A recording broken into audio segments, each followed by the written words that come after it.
संगत जी, प्यार से कहना जी, धन निरंकार जी। साथ संगत जी,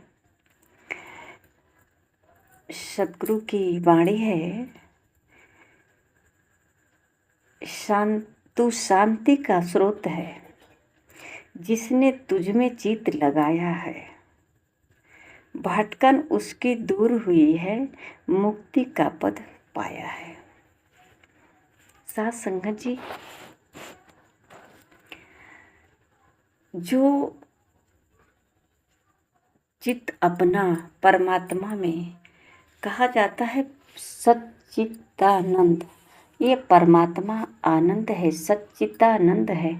तो जो चित में अपना बसा लेता है, उसके लिए सत्संग जी हर समय, हर क्षण, हर पल भक्ति ही भक्ति होता है।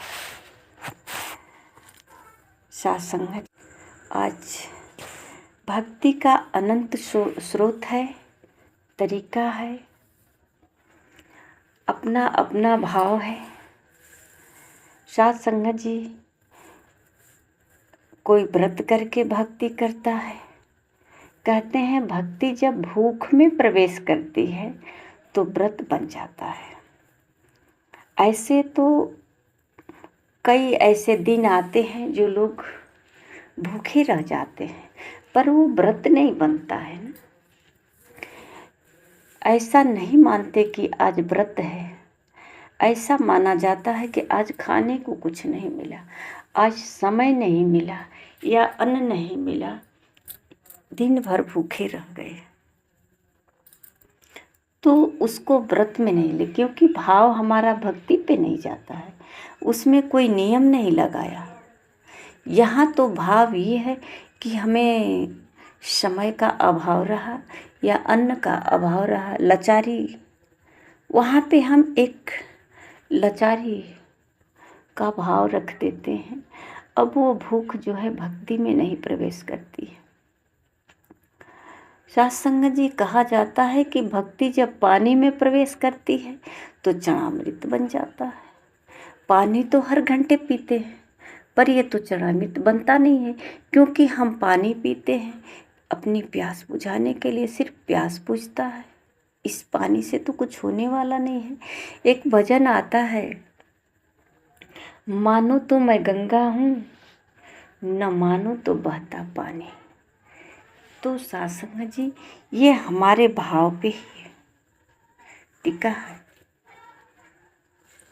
इसलिए सतगुरु बाबा जी कह रहे हैं कि तू शांति का स्रोत है, जिसने तुझ में चित लगाया है, भटकन उसी की दूर हुई, जो मुक्ति का। सारे भटकन खत्म तब होगा जब परमात्मा की पहचान होगी। जब हम पानी पीते हैं तो परमात्मा हर जगह है। महापुरुषों ने ये पहले से ही बताया कि एको सुमिरो नानका, जो जल थल रहा समाए। ये सब में है, पानी में भी है, पृथ्वी में भी है, आकाश में भी है, ये जड़ में भी है, हर जगह है। ये शांति पुंज है, ये सब में समाया हुआ है। तो सत्संग जी, जब सतगुरु के द्वारा ये जानकारियाँ मिल जाती है तो कहते हैं कि ये पानी चना अमृत बन जाता है। इसे चरणामृत समझ करके जो ग्रहण करता है उसके जीवन में सफलता मिलता है। भक्ति जब यात्रा में प्रवेश करती है तो यात्रा तीर्थ यात्रा बन जाता है। जैसा कि सत्संग जी, हम सत्संग के लिए घर से निकलते हैं तो ये एक भाव हमारा सत्य की तरफ होता है। महापुरुषों का दर्शन करना, सेवा करना, भाव ही तो बदला है। उस स्थान पे तो कई बार आते जाते हैं, उस स्थान से कई बार गुजरे हैं, पर वो भाव कुछ और होता है। मंदिर के बगल से ही गुजर जाते हैं, पर वो भाव ही कुछ और होता है। लेकिन जब घर से मंदिर के लिए निकलते हैं तो जब मंदिर के लिए निकलते हैं तो ये भाव हमारा भक्ति का होता है। तो ये कह रहे हैं कि तीर्थ यात्रा में बदल जाता है। ये यात्रा नहीं, तीर्थ यात्रा हो जाता है। कहाँ जा रहे हैं? तीर्थ करने, तीर्थ यात्रा। साध संगत जी, कहा जाता है कि भक्ति जब संगीत में प्रवेश करती है तो कीर्तन में बदल जाता है। हम पूरे दिन हरे राम हरे कृष्ण करते रहें, तमाम भजन गाते रहें, पर साध संगत जी अगर दिल से एक बार अगर कोई भी गीत गा दे परमात्मा को याद करके, तो वो साध संगत जी परमात्मा के याद में गाया हुआ गीत परमात्मा के लिए ही बन जाता है। अगर हम कहें कि तू जिधर जिधर जाए उधर तू ही नजर आए, तो ये तो है तो फिल्मी गीत, पर परमात्मा ये सच है कि हर जगह है। हम जिधर जिधर हमारी नजर जाए परमात्मा उधर उधर है। अगर गाया जाए कि देखूं भी तो क्या देखूं तुम्हारे सिवा, तो ये पूरे संसार परमात्मा का स्वरूप है, तो इसके सिवा तो कुछ है ही नहीं।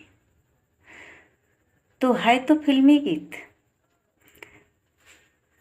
देखूं भी तो क्या देखूं तुम्हारे सिवा, चाहूं भी तो क्या चाहूं तुम्हारे सिवा, मांगू भी तो क्या मांगू तुम्हारे सिवा, सोचूं भी तो क्या सोचूं तुम्हारे सिवा। है तो फिल्मी गीत, पर अगर भक्ति करने वाले का भाव तो ये अगर हो जाए कि चाहूं भी तो क्या चाहूं तुम्हारे सिवा, परमात्मा के सिवा क्या चाहेंगे, कुछ नहीं, सब धूल समान है। तो ये हमारा भाव जो है तो गीत, पर इसमें कीर्तन हो गया, क्योंकि याद तो परमात्मा का था। साध संगत जी कहते हैं कि भक्ति जब घर में प्रवेश हो जाती है तो घर मंदिर बन जाता है। अगर हमारा भाव घर में प्यार, सन्मयता, धीरज, संयम, ये सब अगर घर में हो, मिलवर्तन हो, प्रेम हो, तो ये घर मंदिर के समान है,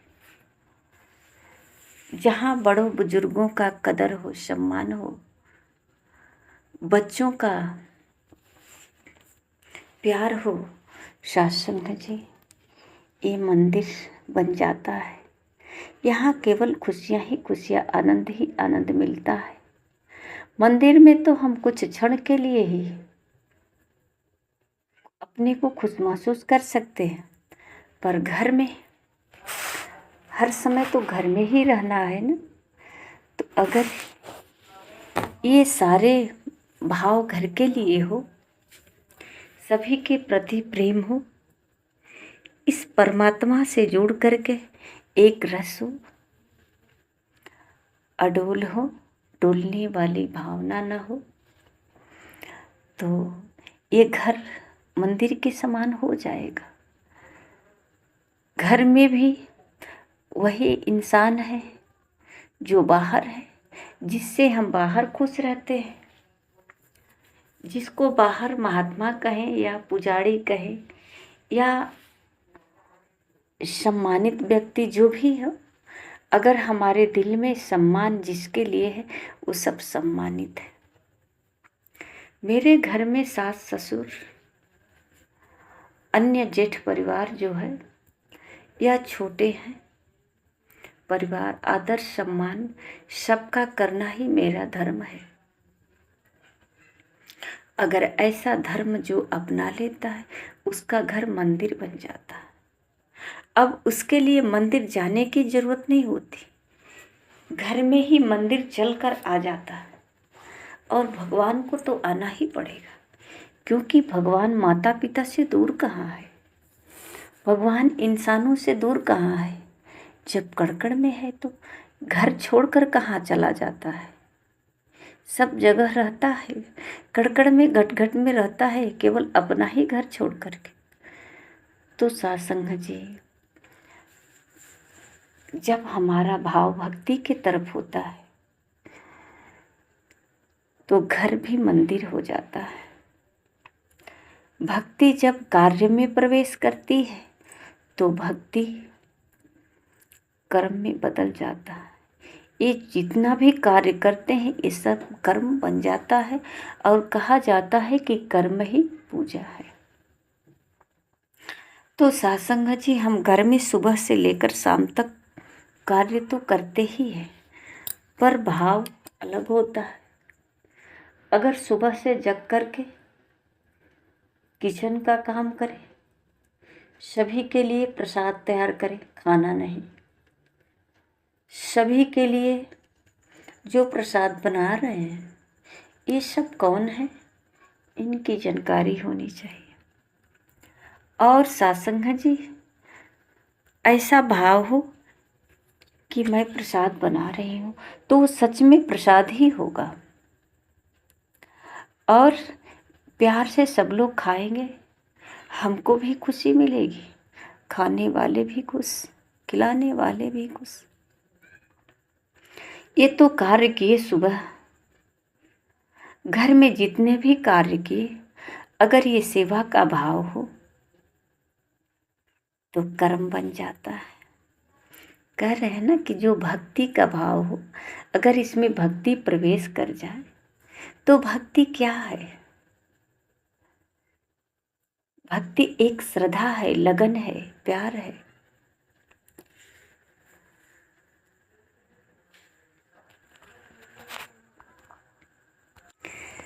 तुम हो एक अगोचर सबके प्राणपति, किस विधि मिलहूँ दयामयी, तुमको मैं कुमति।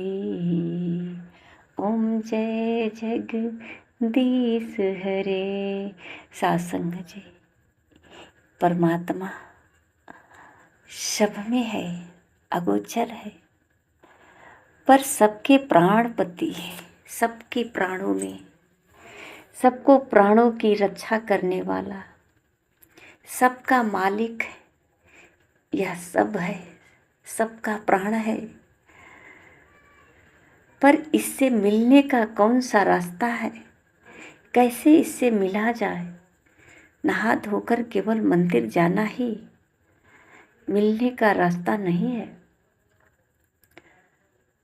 ये जब सबके प्राणपति है, इस सब में है, तो सबका हमें आदर सम्मान उपकार सेवा सत्कार करने से ही इससे मुलाकात होगी, क्योंकि ये सब में है। कहा जाता है कि भक्ति जब व्यक्ति में प्रवेश करती है तो मानव बन जाता है। जब सत्संग जी ऐसा भाव आ जाता है तो ये मानव के अंदर मानवता की गुण आ जाता है, दैविक गुण आ जाता है और ये मानव बन जाता है। कहीं न कहीं मानव का रूप होने के बाद भी कुछ कमी है, जिसके वजह से कहना पड़ता है, मानव को मानव ही कहता है कि इंसान बन जा, मानव बन जाओ। तो फिर क्या है? पैदा हुए तब से, होश आया तब से क्या है जो कहा जा रहा है कि मानव बन जा? कुछ और शरीर में है। सत्संग जी, जब ये सद्गुरु के द्वारा पहचान हो जाता है कि मैं मानव हूँ, पर हमारे अंदर मानव वाला गुण नहीं है, और ये गुण महापुरुषों के साथ रहने से, परमात्मा का गुणगान करने से ही हमारे अंदर धैर्यता, सहनशीलता, प्यार, नम्रता, इन सारे भावों का जो है सत्संग जी कभी अभाव नहीं होगा। सारे भावों का प्रभाव पड़ेगा और बदलाव आ जाएगा और जीवन में सारी खुशियाँ भी आएगी। सत्संग जी अगर मानव को श्रेष्ठ बनना है तो श्रेष्ठ बनने के लिए किसी को नीचा करके ऊपर नहीं होना पड़ेगा। सबको जो है सम्मान करके, चाहे वो नीचे हो चाहे बड़ा हो, बिरादर से छोटा बड़ा हो सकता है, उम्र से छोटा बड़ा हो सकता है, पर सत्संग जी सभी तो परमात्मा के ही स्वरूप है।